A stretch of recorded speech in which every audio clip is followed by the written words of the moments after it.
네, 안녕하세요. 만나서 반갑습니다. 개천에서 용재난다의 김용재입니다. 자, 오늘도 우리 시청자 여러분의 사연과 함께 시작을 해보겠습니다. 안녕하세요, 용재현님. 벌써 2022년도 하반기에 접어들었습니다. 그러게 벌써 8월 중순이 다가오네. 4개월 뒤면 또 한 살이 더 먹네. 그러면 이제 41네. 참, 41. 아직도 노총각. 하락장이 계속되는 이 장세에서 언제쯤 벗어날 수 있을지 답답한 마음뿐입니다. 미국 증시가 반등해서 우리나라도 갈 것 같은데 하다가 다시 빠져버리고 도대체 언제까지 이렇게 답답한 장세가 계속 지속이 될까요? 시장을 우리가 맞출 수는 없지만 그래도 이러한 장 속에서 용재형처럼 매매하는 분들도 많으니까요. 얼마 전 뉴스를 보니 전기차 판매가 역대급으로 늘어나고 있으며 미국은 아마존과 리비안이 협력해서 배터리 구독 모델도 나오고 있고 이러한 관련주에서 급등주도 많이 나오고 있는 뉴스를 심심치 않게 볼 수가 있더라고요. 저번 방송을 보니까 전기차 쪽을 눈여겨보고 계시던데 용재형의 시장의 흐름을 보는 능력에 감탄을 했습니다. 답답한 개미들을 위해서 좀 더 자세히 구체적으로 얘기해 주셨으면 좋겠어서 사연을 남깁니다. 오늘도 파이팅 하세요. 자, 향후 5년을 바라보고 또는 10년을 바라보고 좋아, 짧게는 3년을 바라본다 치자.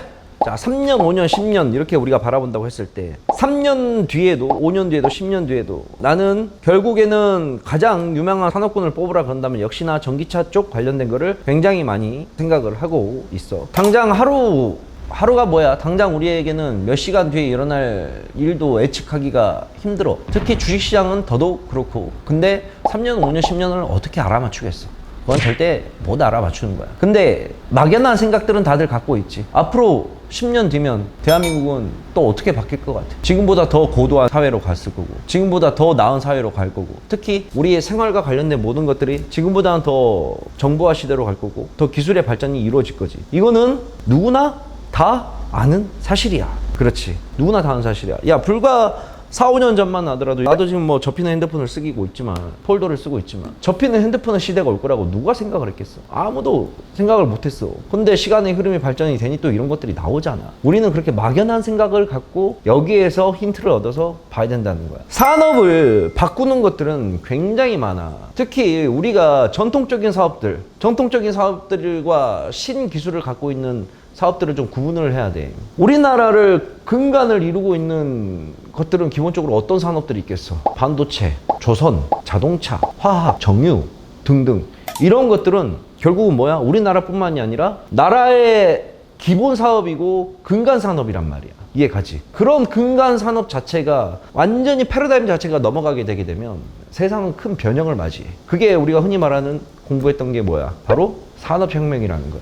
1차 산업혁명, 2차 산업혁명, 3차 산업혁명, 4차 산업혁명. 말 그대로 혁명이 일어나는 거야, 혁명. 예전에는 농업과 광업과 임업과 사람의 노동력을 바탕으로 한 기본 산업에서 사람의 노동력이 줄어들게 되고 기기가 등장을 하고 산업화 시대가 그래서 1차에서 2차로 넘어간 거잖아. 이게 바로 산업의 혁명이라는 거야. 그러면 이 산업의 혁명이 일어나게 되면 세상은 엄청나게 큰 속도로 발전을 하게 되고 거기에 관련된 산업들은 어마어마하게 슈팅이 나올 수밖에 없어. 왜? 돈을 어마어마하게 쏟을 수밖에 없거든. 이해가지? 전기가 개발되기 전과 전기가 개발된 후의 세상을 비교를 한번 해봐.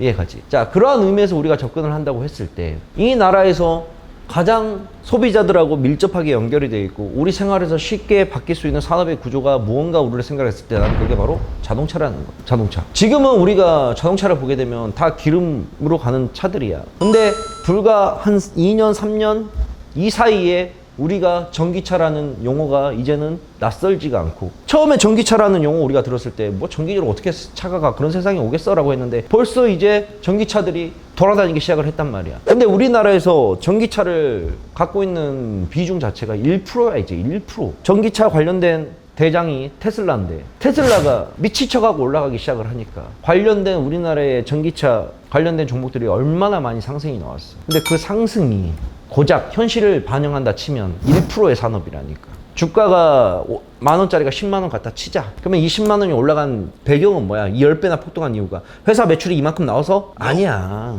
회사 매출이 이렇게 나온 게 아니라 회사 매출이 점진적으로 늘어나면서 비전까지 같이 갖고 있다는 거야. 우리가 중장기적인 종목을 바라볼 때 가장 중요한 거는 두 가지를 봐야 돼. 실적과 비전을 같이 봐야 돼. 근데 중장기적으로 본다 그런다면 보통 우리가 대형주를 많이 눈여겨볼 수밖에 없는데 대형주들은 실적은 눈으로 보이는데 비전 자체가 안 보이는 케이스들이 되게 많아. 비전 자체가. 자, 예를 들어서 철강주 보자. 철강주들은 비전이 있어? 비전을 보는 게 아니라 얘네들은 실적을 봐야 돼. 실적과 비전을 같이 보는 케이스들은 중대형주 중에 거의 없다고 보면 돼. 근데 실적이 받쳐주면서 비전까지 받쳐주는 유일한 산업군이 나는 개인적으로 뭐 반도체 쪽도 있겠지만 반도체 쪽보다 더 높은 점수를 주는 게 바로 전기차 시장이에요. 왜? 전기차 시장은 이제 1%의 시장이니까. 관련된 뉴스를 보게 되면 일단은 정부 쪽에서도 굉장히 많이 해줘. 특히나 전기차를 사게 되게 되면 정부에서 보조금이 크게 들어오잖아. 이게 나중에 보편화가 된다 해봐. 전기차가 보조금 나와? 안 나올걸? 지금은 독려하기 위해서 정부에서 돈을 쏟아주기 때문에 나올 수밖에 없는 거고, 현재 우리가 보고 있는 시장이 1%의 시장에서 이만큼의 비전에 대한 주식에 대한 가치가 평가가 되는데 이 시장이 1%에서 끝날 시장이야? 아니야. 향후 10년 안에 대한민국에 존재하는 카드를 보게 되면 90% 이상이 다 전기차로 바뀌어. 뭐 그 예에는 뭐 전기차도 있고 수소차도 있고 하겠지만 전기차가 가장 많이 압도적으로 움직일 거란 말이야. 그러면 이 전기차에 관련된 산업 규모가 지금 파이에서 어느 정도나 어떻게 커질지 가늠이 날 수 있겠냐고. 훨씬 더 많이 한다는 거지. 그래서 형이 항상 강조를 하는 게 전기차 시장을 좀 많이 보라고 하는 거야. 수소차보다는 왜 그 질문이 이런 것도 있을 수 있어. 수소차는 안 보시고 전기차 시장만 좀 형은 좀 보냐고. 이게 수소차는 시장 경쟁성에서 좀 밀려. 이거 우리 자료 조사를 잘 해갖고 왔네.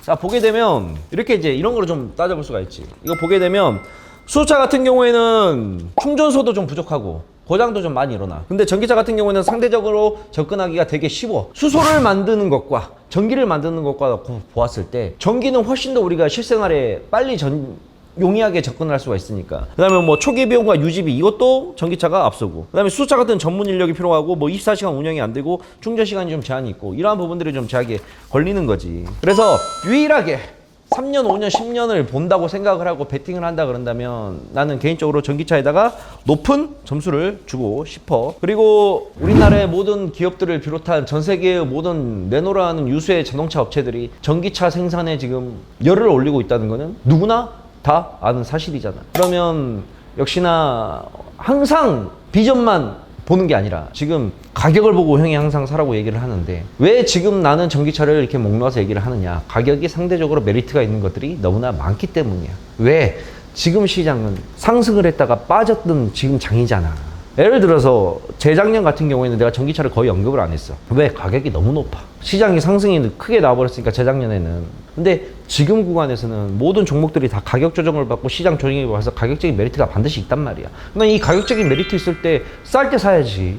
그러면 결국에는 내가 봤을 때는 큰 돈이 들어가거나 또는 중장기적으로 좀 보았을 때 결국에는 승부수를 띄울 수 있을 만한 거는 전기차가 딱이다. 그래서 전기차 관련된 업종들을 항상 유의 있게 살펴봐야 되며 전기차에 관련된 종목들에 대한 공부를 끊임없이 해야 될 필요성이 있다라고 형은 이 시간을 통해서 다시 한번 강조를 하는 바입니다. 아시겠죠, 시청자 여러분들? 전기차 너무 많이 올라간 거 쳐다보지 말고 아직 올라가지 않은 저평가되어 있는 전기차들도 굉장히 많아. 그런 것들을 좀 한번 유의 깊게 좀 살펴봤으면 좋겠어, 우리 시청자분들이. 오케이. 그래서 오늘은 여러분들에게 2022년도 하반기에 우리가 좀 주목을 해야 될 종목군에 대해서 언급을 해봤는데, 굳이 따지자 그런다면 올 하반기뿐만이 아니라 내년도 잘 지켜봐야 되고 내후년도 잘 지켜봐야 되고, 항상 머릿속에 전기차 관련된 주식들을 잘 외울 수 있을 만큼 관련된 내용을 숙지하고 있으면 매매하시는 데 도움이 많이 되실 거라고 생각을 합니다. 오늘은 여기까지 하고 다음에 또 더 좋은 내용으로 우리 시청자분들을 찾아뵙도록 하겠습니다. 항상 시청해 주셔서 감사합니다. 안녕. 사연 시청은 아래에 남겨주시면 되겠습니다. 안녕.